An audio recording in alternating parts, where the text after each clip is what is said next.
Hi welcome back to my channel. ತುಂಬ ದಿನ ಆಯಿತು ವೀಡಿಯೋ ಮಾಡೋದು, ಯಾಕಂತ ಹೇಳಿದ್ರೆ ಮಗನಿಗೆ ಎಕ್ಸಾಮ್ ಇತ್ತು. ಹಾಗೆ ಅಮ್ಮನ ಬಿಸಿ ಆದ ಕಾರಣ ವೀಡಿಯೋ ಮಾಡಲಿಕ್ಕೆ ಆಗಲಿಲ್ಲ. ಇವತ್ತು ನಾವು ಮನ್ನಗುಡ್ಡೆಯಲ್ಲಿರುವ ಮಹಾತ್ಮ ಗಾಂಧಿ ಪಾರ್ಕಿಗೆ ಬಂದಿದ್ವಿ. ಮಗ ಸುಮಾರು ದಿನದಿಂದ ಹೇಳ್ತಾ ಇದ್ದ ಒಮ್ಮೆ ಗಾಂಧಿ ಪಾರ್ಕಿಗೆ ಹೋಗುವ ಆಟ ಆಡಲಿಕ್ಕೆ. ಹಾಗೆ ಅಪ್ಪ ಬ್ಯುಸಿ ಇದ್ದರು. ಮತ್ತು ಇವತ್ತು ನಾವೇ 3 ಜನ ಆಟೋದಲ್ಲಿ ಬಂದ್ವಿ. ನಮ್ಮ ಮನೆ ಹತ್ತಿರ ಒಂದು 2 ಕಿಲೋಮೀಟ್ರ್ ಅಷ್ಟೇ. ಬೇಗ ಬಂದ್ವಿ, 4:30 ಹಾಗೆ ಬಂದ್ವಿ. ಮತ್ತು ಲೇಟಾಗಿ ಬಂದರೆ ಇಲ್ಲಿ ಜನ ಜಾಸ್ತಿ ಇರ್ತದೆ, ಮಕ್ಕಳಿಗೆ ಸ್ವಲ್ಪ ಕಷ್ಟ ಆಗ್ತದೆ. ಸಣ್ಣ ಮಕ್ಕಳಿಗೆ, ದೊಡ್ಡ ಮಕ್ಕಳೆಲ್ಲ ಆಚೆ ಈಚೆ ಓಡಾಡಿಕೊಂಡು ಹೈಡ್ ಆ್ಯಂಡ್ ಸಿಕ್ ಎಲ್ಲ ಆಟ ಆಡ್ತಾ ಇರ್ತಾರೆ. ಹಾಗೆ ಬಂದ್ವಿ. ನನ್ನ ಬಂಗಾರಿಗೆ ಮತ್ತು ತುಂಬ ಖುಷಿ ಆಯಿತು. ಅವಳು ಇಷ್ಟು ದಿನ ಹೊರಗೆ ಹೋಗಿ ಆಟ ಆಡ್ತಾ ಇರಲಿಲ್ಲ, ಯಾಕಂದರೆ ಅವಳಿಗೆ ಯಾರನ್ನು ನೋಡಿದರೆ ಭಯ, ಹೆದರಿಕೆನ ಏನೂ ಗೊತ್ತಿಲ್ಲ, ಅಳ್ತಾ ಇದ್ಲು, ಕೈಯಲ್ಲಿ ಹಿಡ್ಕೋಬೇಕು.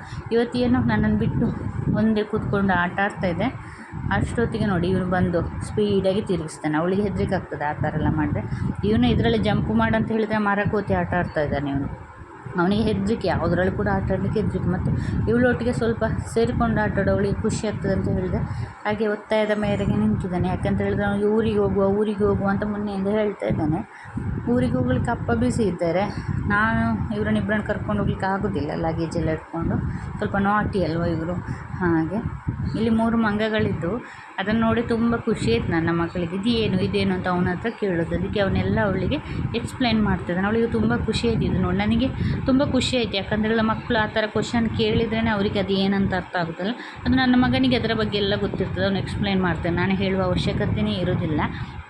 ಈ ಪಾರ್ಕ್ ತುಂಬ ಚೆನ್ನಾಗಿದೆ. ಮಕ್ಕಳನ್ನು ಒಂದು ದಿವಸ ಕರ್ಕೊಂಡು ಬರ್ಬೋದು ಸಾಯಂಕಾಲ ಹೊತ್ತಿಗೆ. ಯಾಕಂತಂದರೆ ಮಕ್ಕಳಿಗೆ ಮನೆಯೊಳಗೇ ಬೋರ್ ಆಗ್ತದೆ. ಸ್ಕೂಲಿಗೆ ಹೋಗುವಾಗ ಅವರಿಗೆ ಖುಷಿಯಾಗಿರ್ತದೆ. ಇಲ್ಲಿ ಈಗ ಮನೆಯಲ್ಲಿ ಎಲ್ಲ ಬೋರ್ ಆಗ್ತದೆ, ಎಷ್ಟು ಅವರು ಅಂತ ಮನೆಯೊಳಗೆ ಆಟ ಆಡ್ತಾರೆ. ಹಾಗೆ ನಾನು ಸಹ ಇವತ್ತೊಂದು ದಿವಸ ಕರ್ಕೊಂಡು ಬಂದದ್ದು. ಈಗ ಇನ್ನು ನಾಳೆ ಸಹ ಹೋಗು ಅಂತ ಹೇಳ್ಬೋದು ನನ್ನ ಮಗಳು. ಯಾಕಂದರೆ ಅವಳಿಗೆ ಈ ಮರಳು ಎಲ್ಲ ಇರ್ತದಲ್ಲ, ಅಲ್ಲೆಲ್ಲ ಆಟ ಆಡೋದಂತ ತುಂಬ ಖುಷಿ. ನನ್ನ ಮಗನಿಗೆ ಯಾರಾದರೂ ಅವನಿಗೆ ಕಂಪೆನಿ ಬೇಕು, ಅವನೊಬ್ಬನೆಂದರೆ ಅವನಿಗೆ ಬೋರು. ಹಾಗೆ ಊರಿಗೆ ಹೋಗುವಂತ ಆಟ ಇಟ್ಟಿದ್ದು. ಈಗ ಸ್ವಲ್ಪ ದಿನ ಬಿಟ್ಟು ಊರಿಗೆ ಹೋಗೋದು, ರಿಸಲ್ಟ್ ಅದೆಲ್ಲ. ಆದರೆ ನನ್ನ ಮಗಳಿಗೆ ತುಂಬ ಖುಷಿ ಅಂದರೆ ತುಂಬ ಖುಷಿ ಆಯಿತು ಆಟ ಆಡಲಿಕ್ಕೆ. ಇನ್ನೂ ಸ್ವಲ್ಪ ಹೊತ್ತು ಇರುವ ಅಂತ ಹೇಳ್ತಾ ಇದ್ಲು. ಅವಳು ನೋಡೋಗ್ಲೇ ಗೊತ್ತಾಗಿದೆ ಅವಳಿಗೆ ಎಷ್ಟು ಖುಷಿಯಾಗಿದೆ ಅಂತ. ಆದರೆ ಇವನಿಗೆ ಉದಾಸೀನ ಅವಳೊಟ್ಟಿಗೆ ಆಟ ಆಡಲಿಕ್ಕೆ ಯಾರಾದರೂ ಬೇಕು. ಮತ್ತು ನನಗೆ ಖುಷಿ ಅದಲ್ಲ, ಒಂದು 4 ಮಕ್ಕಳು, ಒಂದು ಆನೆ ಜಾರ್ಪಂಡಿ ಉಂಟು, ಅದರಲ್ಲಿ ತುಂಬ ಚೆನ್ನಾಗಿ ಆಟ ಆಡ್ತಿದ್ರು. ನಂಗೆ ಖುಷಿ ಆಯಿತು. ನಾವು ಸಣ್ಣದಿರುವಾಗ ಆಟ ಆಡಿದ್ದೆಲ್ಲ ನೆನಪಾಯಿತು ನನಗೆ.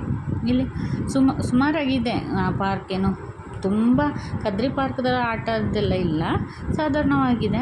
ನಮ್ಮ ಮಕ್ಕಳಿಗೆ ಸಾಕು ಅನಿಸುತ್ತೆ ನನಗೆ. ಕದ್ರಿ ಪಾರ್ಕಿಗೆ ಹೋಗಲಿಕ್ಕೆ ಕೂಡ ದೂರ ಉಂಟಲ್ಲ. ಹಾಗೆ ಟೈಮ್ ಇದ್ದಾಗ ನಾವು ಇಲ್ಲಿ ಹೋಗಿ ಆಟ ಆಡಿಸ್ಕೊಂಡು ಬರ್ಬೋದು. ಅವರಿಗೆ ಖುಷಿ ಆಗ್ತದೆ, ನಮಗೂ ಸ್ವಲ್ಪ ವಾತಾವರಣ ಚೇಂಜ್ ಆದಾಗ ಆಗ್ತದೆ. ವಾಕಿಂಗ್ ಎಲ್ಲ ಮಾಡ್ಬೋದು. ತುಂಬ ಜನ ಇರ್ತಾರೆ, ಖುಷಿ ಆಗ್ತದೆ. ನನ್ನ ಮಗಳು ಅರ್ಧ ಗಂಟೆ ಆದರೂ ಎದ್ದೇಳಲಿಲ್ಲ. ನಾನು ಇನ್ನೂ ಸ್ವಲ್ಪ ಆಟ ಆಡ್ತೇನೆ ಅಂದರೆ ಅವಳಿಗೆ ಮನೇಲಿ ಇದ್ದಿದ್ದು ಬೋರ್ ಆಗಿದೆ ಅನಿಸುತ್ತೆ. ಖುಷಿ ಆಯಿತು ನನಗೆ ಕೂಡ. ಅವರೊಟ್ಟಿಗೆ ನಾನು ಸಹ ಒಂದು ರೌಂಡ್ ಹೋದಾಗೆ ಸ್ವಲ್ಪ ಮೈಂಡ್ ಫ್ರೆಶ್ ಆಗ್ತದೆ. ಮನೆಯೊಳಗೆ ಇದ್ದು ಹೊರಗಡೆ. ನೀವು ನಿಮ್ಮ ಮಕ್ಕಳೊಟ್ಟಿಗೆ ಒಮ್ಮೆ ಹೋಗಿ ಬನ್ನಿ, ತುಂಬ ಚೆನ್ನಾಗಿದೆ. Thank you for watching.